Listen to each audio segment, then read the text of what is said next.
جس شخص کی بیوی ناراض ہو بغیر کسی شرعی وجہ کے، جیسے ہماری آج کل کی ناراضگی ہیں، پیچھے کوئی شرعی وجہ نہیں، اور اس کو خامند کو ناراض کر کے وہ رات گزار رہی ہے، تو ساری رات اس پہ اللہ کی لعنت برستی رہتی.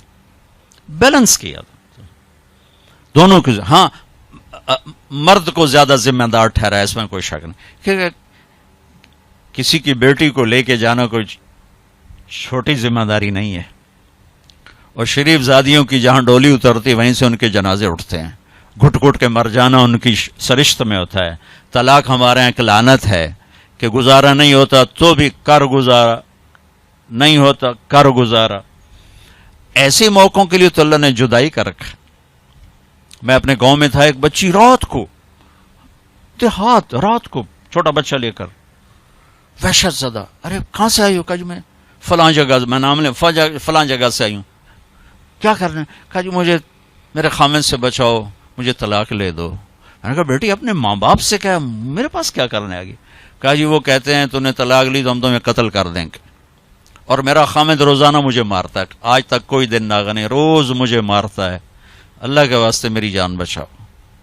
کہا بیٹی میں کیا کر سکتا، میرے پاس آنسوؤں کے سوا کچھ بھی نہیں. میں تو یہ دعا کر سکتا ہوں، رو سکتا ہوں، اور میں کچھ نہیں کر سکتا. میں تمہارے خاندانی معاملات میں کیسے دخل دوں؟ ہاں میرا کوئی رشتہ ناتا ہوتا تو پھر میں کوئی دخل دیتا، لیکن میں تمہیں جانتے نہیں تم کون ہو. البتہ میں نے اس نے کہا چلو میرے کسی بھائی سے بات کہا. میں نے اس کے بھائی سے تھوڑی سی بات کی، بھائی اپنی بہن کا خیال کرو. آگے میں نے کچھ نہیں کہا. یہ میرے معاشرے کے سلگتے ہوئے مسائل ہیں، یہ دکھتی ہوئی رگیں ہیں، یہ بھڑکتی ہوئی آگ ہے جس نے در و دیوار کو خس و خاشاک بنا دیا ہے کہ ہم زبان کا بولنا جانتے، کاروباری ڈیلنگ جانتے ہیں، بیوی سے کیسے بولنا ہے، بیٹے سے کیسے بولنا ہے. معذرت کے ساتھ آج کل کی اولاد بھی نافرمان ہے، لیکن نافرمان بنانے میں ماں باپ کا بھی بہت بڑا ہاتھ ہے، کہ وہ اولاد کو سمجھتے ہیں جیسے گائے بیل ہے، جدھر باندھ دو جدھر کر دو.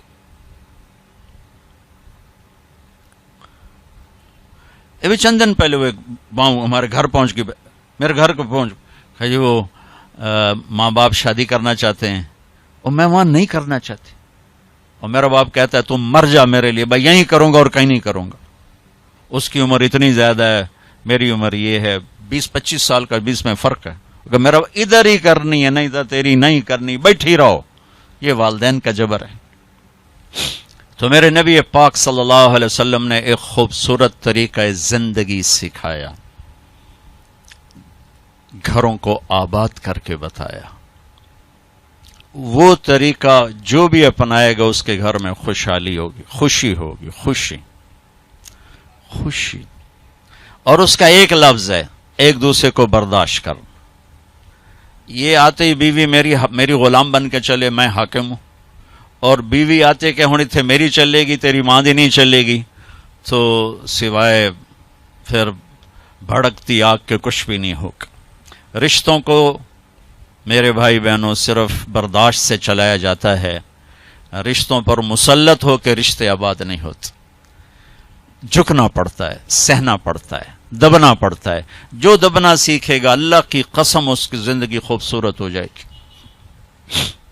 اس کا شکل صورت سے تعلق نہیں، سونے چاندی زیور سے تعلق نہیں. خوبصورت اخلاق زندگی کو 4 چاند لگا دیتے ہیں. بد اخلاقی زندگی، میرے نبی میں ایک حدیث یاد آ گئی، اجتنبوا الدمن الخضراء. تو آپ کے الفاظ تھوڑا مشکل تھے، تو صاحب نے کہا یا رسول اللہ، آپ نے کہا الدمن الخضراء سے بچو. یا رسول اللہ دمن خضراء کیا ہوتا ہے؟ آپ نے کہا المرأة الحسناء فی المنبت السوء. بد اخلاق خوبصورت عورت سے بچو، اس کے حسن پہ نہ ریچھ جانا ورنہ زندگی تباہ ہو جائے گی. بد اخلاق سے بچو، بد اخلاق سے بچو. آدمی بھوک پر گزارا کر سکتا ہے، کڑوے بول پہ گزارا نہیں کر سکتا. عزت دو ایک دوسرے کو، گھروں کو آباد کرنا، عزت دو. میرے نبی نے عزت دے کر دکھایا. عرب میں جب عورت ناپاکی کی حالت میں ہوتی تھی تو وہ اپنے خامند کے ساتھ نہیں سو سکتی تھی. الگ کر دیا جاتا تھا اسے. حضرت ام سلمہ رضی اللہ تعالیٰ عنہ، حضرت ام سلمہ رضی اللہ تعالیٰ عنہ، وہ رات کو اللہ کے نبی کے ساتھ ایک چارپائی پر سوئے ہوئے، تو انہیں محسوس ہوا کہ وہ ناپاکی کی حالت میں چلی گئیں. وہ چپ کر کے اٹھ گئیں اور جا کر کپڑے تبدیل کر کے ایک طرف ہو، آپ کی آنکھ کھلی، دیکھا ام سلمہ نہیں، دیکھا تو ادھر. اللہ کے نفس تھی، لگتا ہے تجھے مینسز کا، جی ہاں، کہ ادھر میرے پاس ہی آ کے لیٹو. دوبارہ اپنے پاس آ کے ان کو لٹایا. یہ عزت ہے جو میرے نبی نے اپنے گھر والوں کو دی ہے. جہاد کا سفر تھا، جہاد کا، اور قافلہ چلنے لگا. حضرت عائشہ بیٹھ گئیں، ٹھیک، تو یوں دیکھا تو گلے میں ہار کوئی نہیں. تو انہیں کہا یا رسول اللہ میرا تو ہار گم ہو گیا. تو آپ کہتے تجھے ہار کی پڑی، ادھر جہاد کا سفر ہے، چل. آپ نے کہا چلو بھائی عائشہ کا ہار ڈھونڈو. سارے لشکر کو ہار ڈھونڈنے پہ لگا دیا. اور ڈھلتا سورج ٹھنڈا ہو گیا تھا جب سفر کی تیاری ہو رہی تھی، تو شام ہو گئی، ہار نہیں ملا. تو اب مغرب پڑی، عشاء پڑی، تو اندھیرا چھا گیا، سفر بھی نہیں ہو سکتا، صبح ہی سفر کرنا. فجر کا وقت داخل ہوا، پانی کوئی نہیں. پانی ان کا پانی آگے تھا جہاں وہ انہوں نے پہنچنا تھا. اب پانی کوئی نہیں، نماز کیسے پڑھیں گے؟ تیمم کی ابھی آیت کوئی نہیں آئی ہے. تو سارے لوگ ابو بکر کے پیچھے بڑھ گئے، تیری بیٹی کی وجہ سے نا آج یہ دن دیکھنا پڑ رہا ہے. اب بتا، پانی ہے نہیں تو نماز کیسے پڑھیں گے؟ اب ابو بکر کو بیٹی پہ غصہ چڑھا. وہ آئے سیدھے اللہ کے نبی کے خیمے میں. تو آگے اللہ کے نبی، اما عائشہ فرماتی میری گود میں سر رکھ کے سوئے ہوئے تھے اور وہ ایسے بیٹھے ہوئی تھیں. تو باپ تو ڈانٹ سکتا ہے، لیکن اب ڈانٹیں تو وہ سوئے ہوئے ہیں، تو اب وہ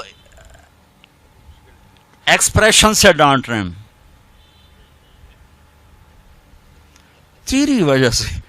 اور ان کے یوں پسلی میں نا آ کے انگلی ماری، زور سے، ایسے زور سے انگلی ماری. وہ کہتے میں ایسے ہو گئی تاکہ میں ہلوں نہیں کہ اللہ کے نبی کی آنکھ نہ کھلے. تو یہ کہ غصہ اتار کے باہر آ گئے، باہر وہ تانے پڑ رہے. اللہ کے نبی کی آنکھ کھلی، نماز کا، یا رسول اللہ پانی کوئی نہیں، نماز کیسے پڑھیں گے؟ اب اسی پریشانی میں تھے کہ جبریل آ گئے. فتیمموا صعیدا طیبا، چلو ہم مٹی سے وضو کی اجازت، تیمم کرو. کبھی کسی امت کو تیمم نہیں ملا، بلا مٹی سے بھی آدمی پاک ہوتا، منہ تے مٹی مارو بندہ پاک ہوتا. آپ نے چلو منہ پہ ایسے کرو، ایسے چلو نماز پڑھو بھائی.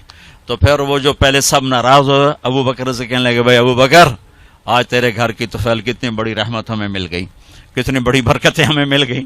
تو تیمم کی آیت اتری اس موقع پر جب حضرت عائشہ کا ہار گم ہوا. آپ نے سب کو اس کے ڈھونڈنے پہ لگا دی. تو فجر کی نماز ہوئی، تھوڑا سویرا ہوا، تو پھر حضرت عائشہ کہنے لگی یا رسول اللہ چلو ہار تو ملتا نہیں، چلیں. پھر آپ نے کہا چلو بھائی کوچ کرو. جب اونٹنی کو اٹھایا تو ہار پھسل کے نیچے گیا پڑا تھا، تو پھر ہار بھی مل گیا. یہ دلداری ہے میرے نبی کی اپنے گھر کے لیے. میرے بھائی بہنوں، کسی کی بیٹی کو لے جانا بہت بڑی ذمہ داری ہوتی ہے، اور میں یہ دکھ سے کہتا ہوں کہ میرا سسرالی معاشرہ بڑا ظالم ہے، بہت ظالم. کوئی لاکھوں میں ایک گھر ایسا ملتا ہے جس کو لے جاتے ہیں اس کو عزت دیتے ہیں، ورنہ تانے کے سوا کچھ نہیں ہوتا. نہ ساس کے پاس، نہ سسر کے پاس، نہ خامند کے پاس، نہ خامند کی بہنوں کے پاس. سر اس کے عیب بھی دیکھے جاتے ہیں. خوبیاں دیکھنے والا گھر کوئی کوئی ہوتا ہے. ایک حدیث یاد آئی، آپ نے مدینے والوں کی تعریف کرتے ہوئے فرمایا کہ یہ جو میرے مدینے کے صحابہ ہیں نا، انصار، یہ اتنے عالی لوگ ہیں کہ ان کے گھر میں کسی کی بچی آ جائے اسے یوں لگتا ہے جیسے میں اپنے ہی گھر میں آ گئی. یا آپ نے انصار کی تعریف فرماتے ہوئے فرمایا کہ یہ میرے مدینے والے ساتھی ایسے ہیں، ان کے گھر میں کسی کی بچی کی ڈولی اترے اسے یوں لگتا ہے میں اپنے ہی گھر میں ہوں. تو سسرال والوں سے کہتا ہوں جس کی بیٹی لے جاؤ اسے اپنا گھر بنا کے دے دو، اسے اپنا گھر محسوس کرے، اپنا گھر اسے بنائے. ورنہ جانے والی بیٹی کا اللہ نے حق رکھا ہے، شریعت نے حق رکھا ہے کہ اگر وہ تمہاری طرح مالدار ہیں تو انہیں الگ گھر میں اتارو تاکہ کوئی ان کی زندگی میں داخل نہ ہو سکے، وہ اپنی زندگی گزاریں. ان میں جو جھگڑا ہوگا تھوڑا ہوگا، لیکن ادو سس بولی، ادو سورا، ادو نو بولی، ادو او بولے، ادو او بولیا، وہ تو نیری کھچڑی پک جانتی، مطلب مناوے کہنو تو رساوے کہنو. تو شریعت نے حق رکھا ہے کہ اس کو الگ گھر میں اتارو. اس کی ہمت نہیں تو اس کو کرائے کا گھر لے کر دو. وہ کہے کہ مجھے الگ کر دو, مجھے کرائے کا گھر لے کر دو, تو وہ نافرمان نہیں, اسے گھر لے کر دو. اگر اس کی گنجائش نہیں تو گھر میں ایک پورشن اس کے لیے لے کر رکھو. ایک پورشن کی گنجائش نہیں تو ایک کمرہ, ایک ٹوائلٹ, ایک کچن اس لڑکی کا حق. جو کچن اس کے ذاتی استعمال میں ہو, ٹوائلٹ اس کے ذاتی استعمال میں ہو, کمرہ اس کے ذاتی استعمال میں ہو, یہ 3 چیزیں اس کا لازمی حق ہیں. اگر یہ بھی نہیں کر سکتا تو وہ تسبیح پڑھے تھے, روزے رکھے تھے, اللہ اللہ کرے کسی دی بیٹی نو ضرور دھکے دیونے تے ذلیل کرنا, ایدوں ہی دھکے تے ایدوں ہی دھکے, پھر چپ کر کے شادی نہ کرے, بس بہ کے اللہ اللہ کرے. یہ اللہ نے جانے والی کا حق رکھا ہے. ہماری معاشرت ہندو معاشرت ہے جس میں جوائنٹ فیملی سسٹم چلتا ہے, یہ بہت اچھا تھا, بہت اچھا تھا, ایک دوسرے کی مدد ہوتی تھی. اب یہ ایک مصیبت بن گیا ہے کہ ایک دوسرے میں دخل دینا ایک فرض بن گیا, ایک دوسرے کی زندگی کو تلخ کرنا یہ فرض بن گیا. کس میں جھگڑا نہیں ہوتا, بڑوں کا کام ہوتا ہے سلجھانا, ہم اسے الجھانے میں لگ جاتے. میرے نبی اپنی بیٹی کے گھر آئے, حضرت عائشہ, وہ آگے پریشان, حضرت فاطمہ وہ آگے پریشان بیٹھی. آپ نے کہا کیا ہوا؟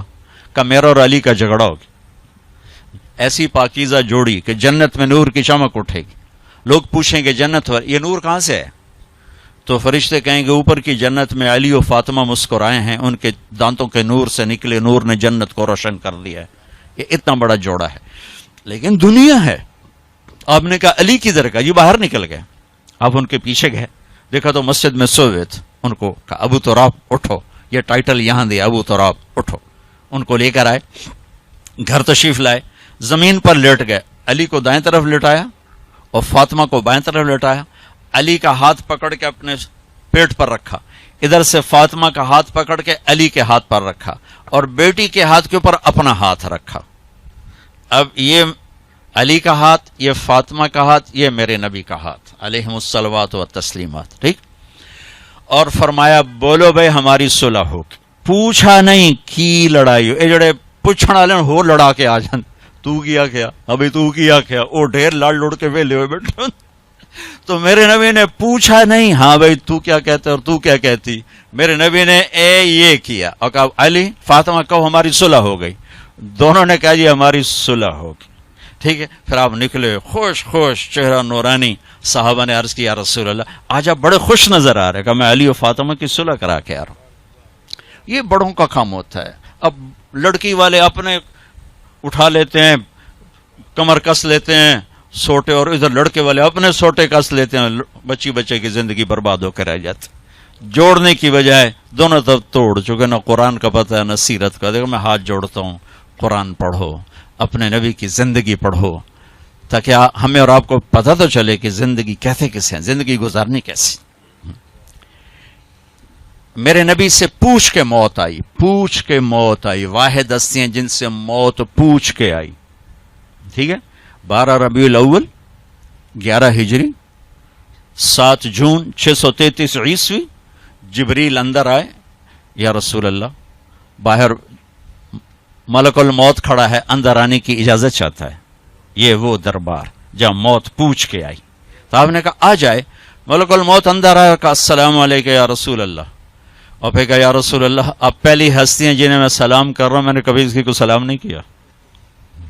کہ یا رسول اللہ آپ پہلی ہستی ہیں, اللہ نے فرمایا پوچھ کے اندر جانا, بغیر پوچھے نہ جانا. اللہ اکبر, پوچھے گا اللہ ہم میں سے کسی سے. یا رسول اللہ اللہ نے فرمایا آنا چاہیں تو لے آنا, رہنا چاہیں تو چھوڑ کے آ جانا, ٹھیک ہو. اچھا آپ کیسے تھے؟ اما عائشہ ایسے بیٹھی اور آپ اما عائشہ کے سینے پر سر رکھ یہ کیفیت ہے. تو آپ فرماتے اچھا ٹھیک ہے, میں اٹھتا ہوں, میں وضو کرتا ہوں, 2 نفل شروع کرتا ہوں, جب میں سجدے میں جاؤں میری جان نکال لینا. ہم دعائیں میں یا اللہ سجدے کی موت عطا فرما. کتنے لوگ ہیں دعائیں کرتے ہیں یا اللہ نماز پڑھ رہے ہیں موت آ جائے, سجدے میں سر ہو موت آ جائے. کتنی عام تمنا, میں خود دعا مانگتا ہوں. تو آپ کہتے کہ تم ٹھہرو میں وضو کر لوں, جب میں سجدے میں سر رکھوں میری جان نکال لینا. آپ نے اپنی بیگم کے سینے پر سر رکھے ہوئے ہی موت کو قبول کیا کہ یہیں نکالو، یہیں نکالو، وہیں لیٹے لیٹے. اس لیے میری ماں حضرت عائشہ فرماتی تھی میرے نبی میرے سینے اور ٹھوڑی کے درمیان اللہ کے پاس حاضر ہوئے، مات فی سحری و نحری. یہ بھی ایک پیغام تھا، یہ بھی ایک پیغام تھا کہ آپ اپنی بیگم کے سینے پر سر رکھ کے دنیا سے جدا ہوئے ہیں اور اللہ کی بارگاہ میں پہنچے. تو بھائیو، لمبی ایک خوبصورت زندگی ہے، میں گھنٹے سوا گھنٹے میں کیا بتا سکتا ہوں، اور یہ اتنا اندھیرا ہے کہ اس میں کروڑوں شمعیں جلیں گی اور اربوں پروانے قربان ہوں گے تب جا کے صبح ہوگی. اس اندھیر میں میری چند باتیں پتہ نہیں کوئی روشنی کا سبب بنے یا نہ بنے، پر اگر چند کانوں پہ دستک ہو گئی تو شاید کچھ ذرہ خیر وجود میں آ جائے. بھائیو، اپنے نبی کی زندگی سیکھو، اپنے نبی کی زندگی کے مطابق چلنے ڈھلنے کی کوشش کرو. یہ تبلیغ کا کام بھی اس کو سیکھنے کی ایک خوبصورت محنت ہے. جو کرے گا اللہ تعالیٰ اس کی دنیا بھی بنائے گا، اللہ تعالیٰ اس کی آخرت بھی بنائے گا. آخری بات یہ کہتا ہوں، اپنے گھروں کو آباد کرنا ہے تو اس زبان پہ قابو پانا سیکھ لیں، اس زبان پہ قابو پانا سیکھ لیں، اس زبان پہ قابو پانا سیکھ لیں. انشاءاللہ میرے آپ کے گھر آباد ہو جائیں گے.